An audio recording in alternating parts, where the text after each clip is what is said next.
Um, when you picture magic, you probably imagine like a vibrant theme park ride, right? Yeah. Sparkles, bright colors, just everything turned up to 11. Right, totally. The I mean, yeah, classic cinematic look. yeah.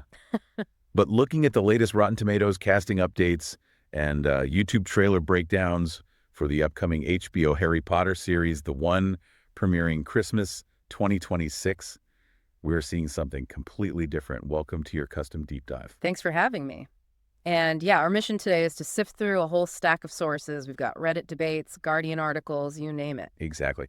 We want to help you, the listener, bypass the internet noise and understand exactly how this 10-year adaptation is drastically changing, but also, strictly honoring the wizarding world. The creative pivot right out of the gate is just striking. So, director and executive producer Mark Mylod is pushing for what he calls naturalism over the stylism of the original films. Wait, naturalism for a fantasy show?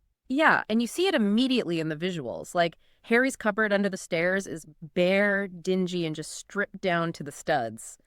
His iconic glasses are a realistic tortoiseshell now. Oh, wow. Not the thin wire frames. Right. And the Nimbus 2000 broomstick has a flat tail instead of that perfectly rounded swoop. Even the Hogwarts acceptance letter is on plain white paper instead of heavy parchment. Wait, plain white paper for the Hogwarts letter. I mean, it keeps the canonical emerald green ink. It does keep the green ink, yeah. Okay, but still, I get wanting realism. But if you drain all the visual whimsy out of the magic, don't you just end up with, like, a bleak British boarding school drama? Well, by stripping away that stylized whimsy, Mylod is actually trying to emphasize the emotional weight. Make it more grounded. Exactly. When Harry's cupboard looks like a genuinely depressing, cramped storage space rather than a cozy, magical hideaway, the trauma of his childhood feels really visceral. It makes his eventual escape into the wizarding world feel much more earned. That makes total sense. Yeah. And that desire for raw authenticity is bleeding directly into the casting, too. Yeah. They are strictly honoring the canonical ages from the books. Right, which is a huge shift. Huge. Severus Snape is going to be 31 years old. Making Snape 31 completely changes the dynamic. It really does. He's no longer an older, bitter authority figure like the brilliant Alan Rickman was. He's this deeply traumatized millennial who is barely a decade older than the students he's bullying. Right, it completely recontextualizes the character, and because they have an 8-hour runtime for this first season, they actually have the luxury of television pacing to explore those nuances. Yeah, that slow burn world building. Exactly. We get characters cut from the films, like Peeves the Poltergeist. We'll see early appearances of Lucius Malfoy, and explore unseen areas like the teacher's staff room. But that desire for a massive cinematic 8-hour story creates a pretty brutal physical problem for the crew. I mean, you want prestige, cinematic naturalism. That takes time to light and shoot. Absolutely. And lead director of photography, Adriano Goldman, has a ticking clock, which is strict child labor laws. It's like trying to paint a Sistine Chapel mural while the scaffolding is being dismantled every 4 hours. Right.